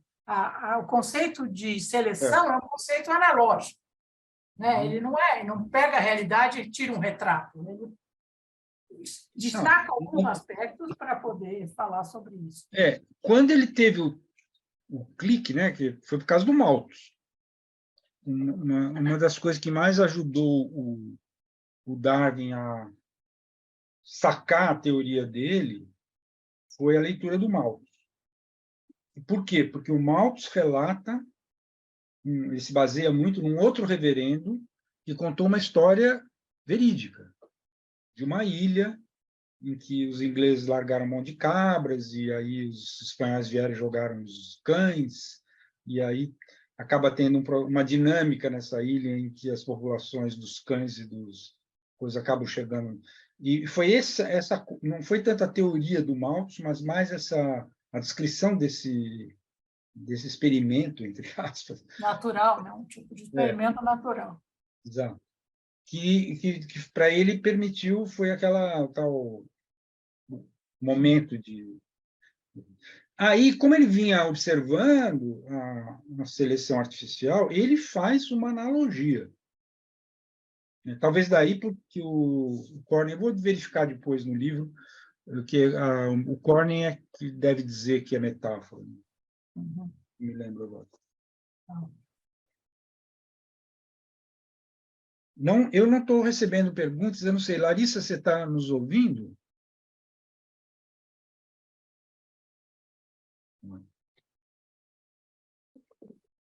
Oi, professor. Não chegou nada, né? Ainda não, nenhuma pergunta. Não. Tá bom, não, porque eu estava estranhando aqui que eu não tinha recebido nada. E aí? Bom, acho que para começo de conversa foi muito bom, não foi, Ricardo? Foi muito bom. Está concentrado. Foi muito bom. Eu estava procurando um trecho, mas eu não vou conseguir encontrar agora. Mesmo com esse maravilhoso índice remissivo que eu... Pois é, que é uma raridade, né, em livros brasileiros. Pois é, eu batalho muito isso com a editora, com essa editora, eu tive que convencê-la a fazer isso. Um livro deste tipo tem que ter. Eu entendo que tem muitos outros tipos de livros que não precisam, que seria absurdo. Sei lá, se alguém falar assim, põe índice remissivo num romance. Mas nesse caso aqui é tão útil, né? Mas eu olhei aqui, não tem metáfora, não aparece. Sempre...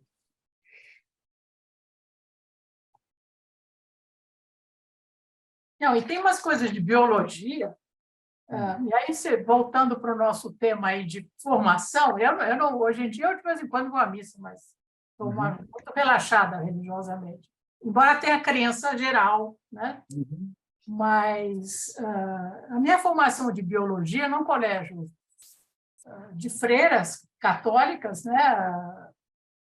Nos anos, sei lá, que eu estava no ginásio, nos anos, final dos anos 50, não tinha biologia, não tinha genética, por exemplo. Olha que absurdo. Por quê? Porque a teoria genética era uma coisa contra a religião, qualquer coisa assim, bem herege. Então, eu não tive. Então, a minha biologia foi precária. Aí eu fui fazer clássico, né, na época que tinha divisão clássico, científico e também o normal. E aí nunca mais tive biologia. E hoje em dia é uma coisa que eu sinto falta, eu gostaria de ter tido. Eu aprendi um pouco também de biologia com você, com o seu livro.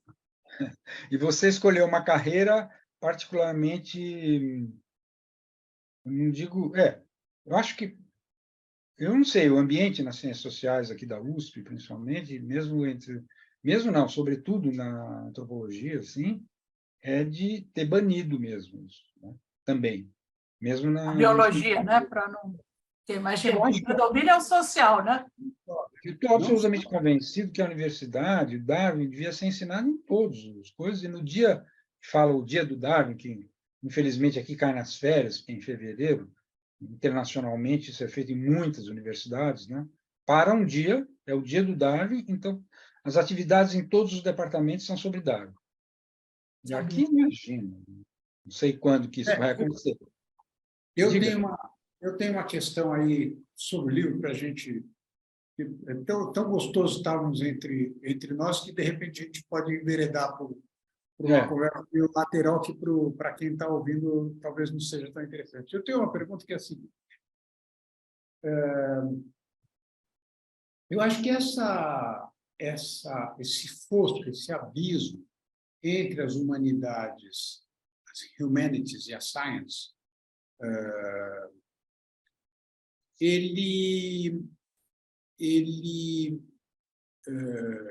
mesmo que agora esteja sendo descoberto o fato de que o Marx, no fim da vida, estudou ciências naturais, etc., o cerne da teoria do Marx, que é o fetichismo da mercadoria, a ideia de fetichismo que atravessa todo o Capital, que é a obra madura dele, a grande característica do Marx, não é que ele denunciou a exploração do homem pelo homem. Isso já tinha sido feito desde o Rousseau. Essa não é a originalidade. A grande originalidade é ele mostrar como, numa sociedade mercantil, as coisas aparecem como o contrário do que elas, na verdade, são. Para ser bem curto, liberdade, igualdade, fraternidade, cada uma delas é o contrário de uma sociedade mercantil, alienação, etc., etc. Isso que é fundamental, que é crítico, que é atualíssimo na era das redes sociais, isso se tornou mais atual do que nunca, mesmo que o trabalho não seja mais a base da nossa interação, o fetichismo permanece. Nada disso envolve um átomo de natureza, certo? Então só então, mesmo que se perceba, o que envolve, sim, essa relação cooperativa que ele preconiza como forma de superar essa alienação, fetichismo, etc., etc., no Capital, que é uma obra científica, isso aparece no momento, aliás, no capítulo sobre fetichismo de mercadoria. Imagine uma sociedade em que todos os homens... Mas ele não fala da sociedade futura no Capital. Então, e, no entanto, como você bem vem notando, não só esse autor japonês, mas o editor da Monthly Review, vários autores que você cita aqui, insistem no Marx ecólogo. Como é que... Fala um pouco sobre isso. Então, veja bem, eles exageram muito. O japonês nem se fala, mas o próprio... Bellamy Foster. Foster, né? Eu tenho a impressão que exagera muito, por causa é uma coisa assim, que eu fiz questão de fazer essa pesquisa, porque, embora essa história de que o Marx ficou fascinado com ciências naturais, etc., estava tudo misturado com a coisa que você citou, de que ele até foi estudar russo, não sei o quê, porque aquela discussão com a Vera Zazulite e outros populistas russos, etc., porque ele teve que pensar, a questão que os russos colocaram para ele é o seguinte: olha, aqui quando a gente olha para as comunidades rurais e a gente olha o capital, então nós vamos ter que torcer para dissolver tudo, eles vão ter que...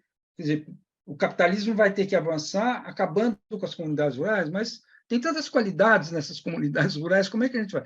E aí ele ficou enquiquinado com essa história e começou a estudar, principalmente, muita etnologia, principalmente comunidades russas, mas também as comunidades germânicas. Ele estudou isso a fundo e tal.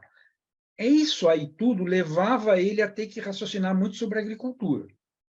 E a agricultura levou para a agronomia para a mineralogia, e assim por diante. Por isso esse fascínio. Só que, antes, e durante toda a redação do Capital, inclusive no primeiro livro, ele ficou fascinado com uma ideia biológica, que a gente nem percebe quando a gente lê o Capital. E nós lemos juntos, você lembra? Que a gente lia o Capital juntos. É metabolismo. Ele ficou fascinado com a ideia de metabolismo e ele começa a dizer que existe um metabolismo entre a sociedade e a natureza.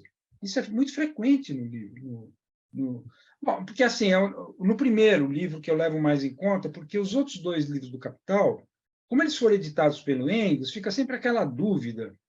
Será que ele mexeu? Será que ele censurou? Quer dizer, tem muita discussão. Mas, por exemplo, se se referir só ao primeiro livro do Capital, tem agora eu citei aí em algum lugar quantas vezes ele se refere à expressão metabolismo e o contexto em que elas aparecem.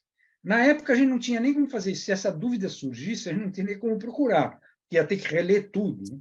Agora, não. Você entra lá no PDF com Ctrl F, você acha todas as vezes que aparece a palavra metabolismo. O que é o exagero aí dos ecomarxistas? É que tem um momento em que ele está se referindo à tese daquele de um dos principais caras da bioquímica. Liebig. Isso.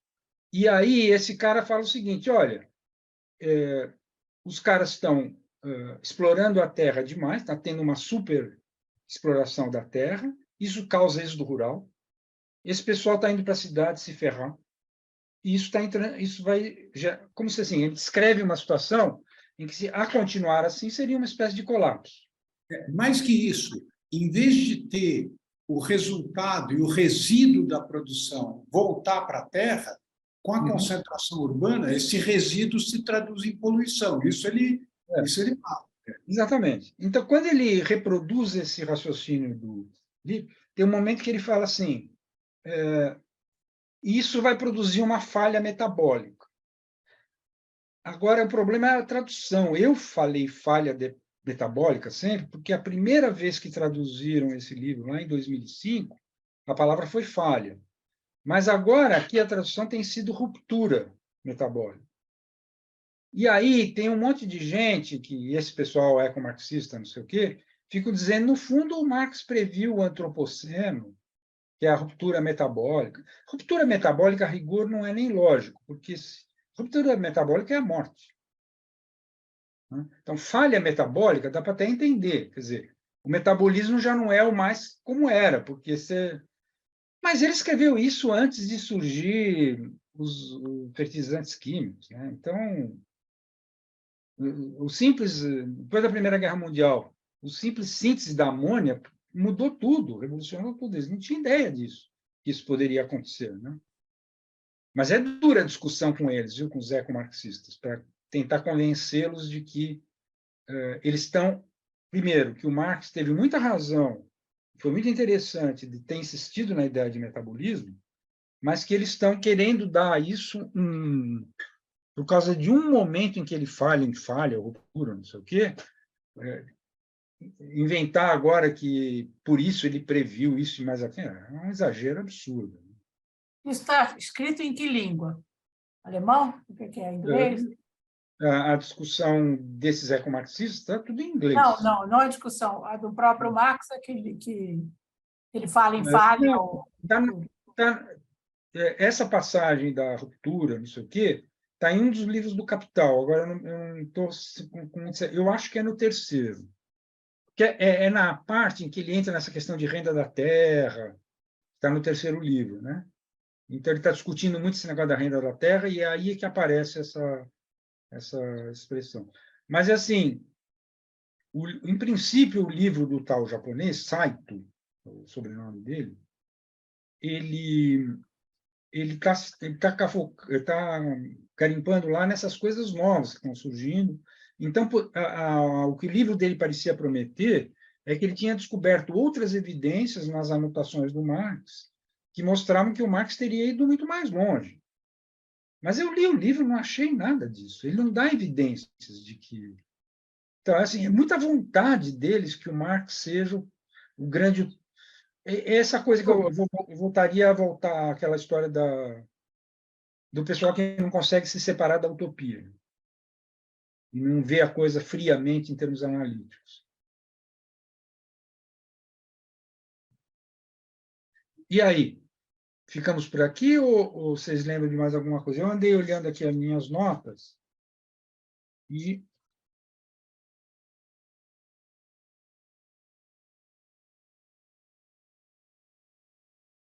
uma coisa que talvez a gente deve aproveitar a oportunidade, mas aí já vai bem além do livro e é mais sobre uma colocação que o Ricardo fez, que eu acho muito importante, né? Quer dizer, que essa coisa da ênfase que você deu, Ricardo, para a ideia de regenerativo. Então, eu fico pensando, ao mesmo tempo ela me agrada, ao mesmo tempo eu fico pensando, quantas e quantas coisas que teve desse tipo em que uma palavra começou a ser usada de uma forma... Por exemplo, outro dia eu estava lembrando... Aliás, outro dia eu vi um vídeo seu em que você insiste muito na ideia de economia colaborativa. Está lembrado disso? Estava na moda a economia colaborativa. Não só estava na moda, mas antes, foi quando o Yochai Benkler publicou o livro dele, A Riqueza das Redes, e que as redes sociais apareciam para a maior parte dos pensadores progressistas que estavam voltados a esse tema como um fator decisivo de emancipação social. O livro do Yochai Benkler é de 2007, antes do Google. E só foi... E quando eu escrevi Muito Além da Economia Verde, o último capítulo era a apologia desse negócio, e logo em seguida apareceu o escândalo da Cambridge Analytica, e aí esse negócio veio ladeira abaixo, assim, de maneira catastrófica, entendeu? Mas eu não estava sozinho nisso, essas coisas... Claro que não. Era eu... O que eu estava fazendo exprimia a literatura dominante na época. É impressionante isso. Mas eu quero dizer assim, é que tem umas palavras-chave que, num determinado momento, são extremamente importantes. Eu falo, por exemplo, uma outra é bioeconomia, eu acho. Né? A minha pergunta é a seguinte: até que ponto nós estamos diante de mais uma coisa desse tipo quando você insiste Modismo. regenerativo? Que se a gente falar modismo, aí já está sacaneando, acho, já está reduzindo a uma coisa que não é bem assim. O que eu quero dizer é o seguinte: até que ponto essa ideia de... Não sei se você usa economia regenerativa, mas acho que é mais sistemas de produção regenerativos, certo? Talvez você fosse mais correto. Mas, assim, até que ponto isso veio para ficar? Ou vai ser mais uma coisa que vai passar assim? Vai se falar muito durante um tempo e depois... Não, eu acho que não pode. Veio para ficar. Para mim, como leiga, eu acho que veio para ficar como, de fato, ela tem que ficar. Não tem como. Senão a gente já teria acabado antes. Sei lá, se não tivesse um processo diferente. Mas essa não é a consequência principal do teu livro? Qual? Desse livro. Sim, qual? Porque, no fundo, o que você está dizendo é o seguinte: o processo, a diferença, a passagem da terceira dimensão para a quarta, da humanidade para a civilização, é exatamente a nossa capacidade, não só, aí é importante isso, não só de, pelos instintos sociais, nós convivermos de maneira construtiva entre nós, nos ajudarmos, sermos solidários, etc., etc., mas justamente de termos uma relação com os serviços, a natureza e os serviços ecossistêmicos que ela nos presta, diferente do que tem sido até aqui. Essa, para mim, é a consequência mais importante do teu livro. Tá, mas a minha dúvida é se essa mensagem, que no fundo é a mensagem da proposta do Antropoceno, quando eles decidiram inventar essa coisa de uma nova época, não sei o quê, está colocando todos os holofotes sobre isso. Agora, será que o Breakthrough Institute, quando falava de Antropoceno, estava falando nisso? Ou estava falando da capacidade de a técnica resolver todos os nossos... Não. O Breakthrough que ele pegou falou assim: nós vamos, sim, Antropoceno, lindo, mas nós temos que fazer o Antropoceno bom. Eles que inventaram essa história de Antropoceno bom, que deu um grande debate. Mas o que eu quero dizer é o seguinte: que seja a palavra antropoceno ou não, me interessa muito, se alguma mensagem for, olha, nós temos que mudar de atitude em relação a isso que você está chamando de relação da humanidade com a natureza, eu tenho sempre um problema com isso, porque a humanidade faz parte da natureza. Mas, enfim, a humanidade com a parte da natureza que a exclui,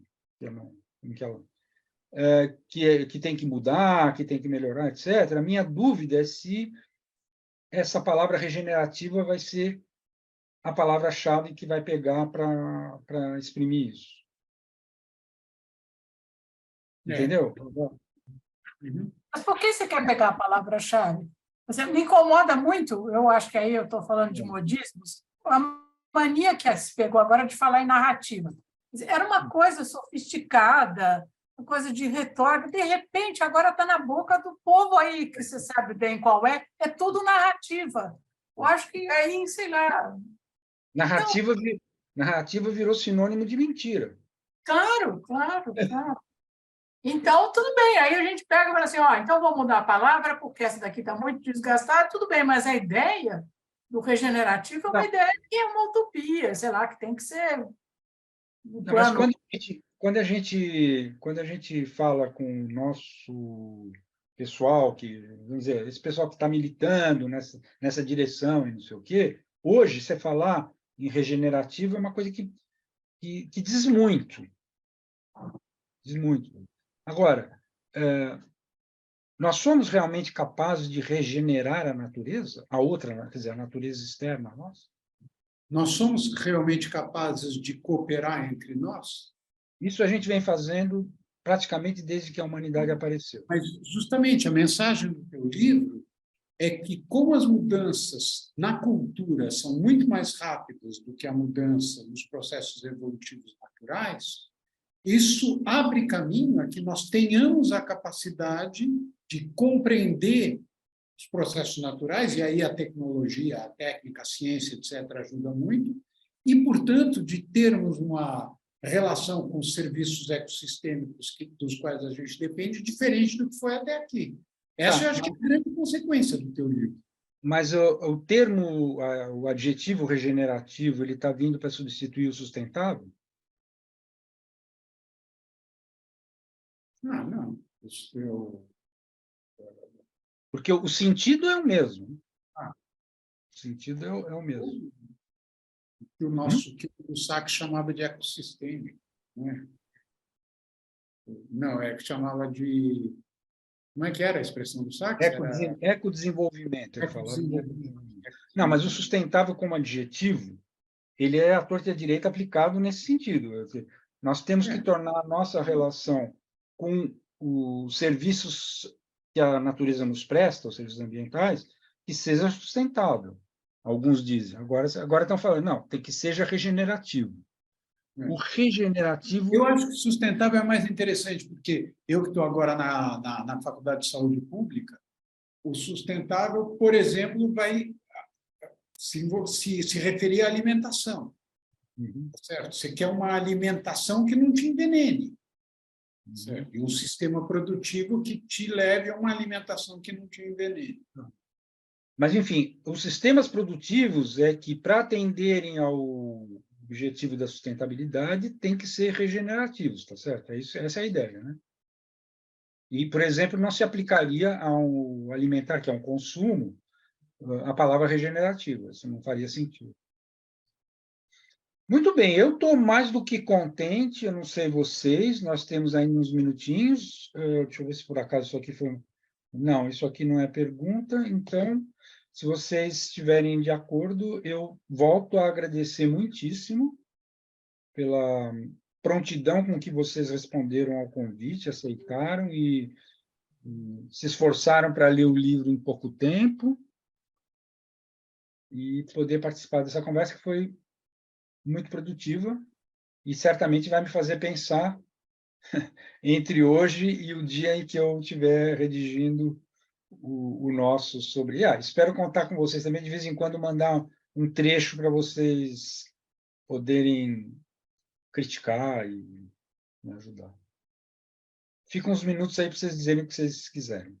Olha, eu estou as ordens, gostaria muito de receber. Saiba que eu interrompi, ultimamente eu só leio romance, texto literário, vamos dizer assim, ou pretensamente literário.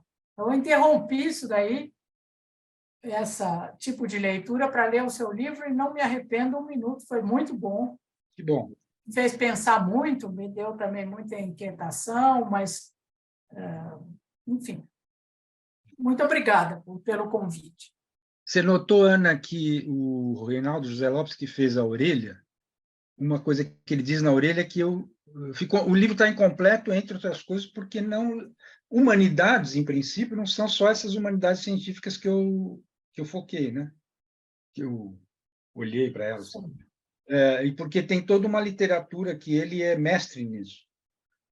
Então, você poderia, na verdade, continuar na sua decisão de só ler literatura e está muito relacionada com o assunto. Aí ele tem uma lista de... Aliás, no último romance do Richard Powers, agora eu esqueci o nome desse romance, que é um romancista muito americano, muito, muito importante, prêmio Pulitzer, etc., tem um capítulo sobre uma menina e a relação dela com o pai, que é um amante das árvores. Então, quem tiver alguma dúvida a respeito dos processos cooperativos entre árvores, leia o último romance do Richard Powers. Um dos capítulos é sobre isso, que é lindo, é uma beleza impressionante. Eu não gosto de estragar a festa, mas é o seguinte, saiu recentemente um artigo que eu não tive tempo de ler ainda, se não me engano, na Nature, fazendo uma crítica científica a essa ideia de que as árvores se comunicam. Preciso ver. Inclusive, parece que assim, essa tese de que as árvores se comunicam através dos fungos, e não sei o quê. Eu percebi que assim, alguém fez algum trabalho científico para criticar toda essa literatura aí que a gente vem desde o Mancuso, né? Acho que o primeiro chamava Mancuso, o cara que... Mas, enfim, isso tudo eu estou dizendo, mas eu nem vi ainda. Não dá tempo de ver tudo. O Gelson de Oliveira, da Universidade Federal do Paraná, que estará conosco no 6 de junho, nessa jornada sobre transbiomas, ele está dando um curso agora justamente sobre plantas, etc., cooperação entre plantas, baseado no Hans e no Mancuso. Qual que é a disciplina dele? Não sei o nome da disciplina, mas é... Não, mas, enfim, ele é das biológicas ou é das humanas? Não, filosofia. Filosofia, né? Tá. Sabe muito que na linha leiga aí, tem um grupo que eu conheço, aliás, é um casal que está visitando todos os parques brasileiros e faz uns relatórios muito legais no Instagram, chama Entre Parques BR. Então, são parentes, são cunhados da minha filha. E eles já chegaram à metade dos parques brasileiros, parques nacionais, né, não os estaduais. E tem uns relatos interessantíssimos sobre as pedras, o Piauí. E eles ficaram encantados em vários lugares do Piauí. Tem Serra das Confusões, que é espetacular e tal. Que legal. Okay. Bom, eu vou encerrar. Eu vou encerrar, mas se vocês quiserem continuar na sala, a gente pode continuar batendo papo sem gravar. Ana, alegria de te ver. Tchau, tchau. Igualmente, os dois. Obrigado, Zé. Então, muito obrigado a vocês. Um abraço a todos. Tchau.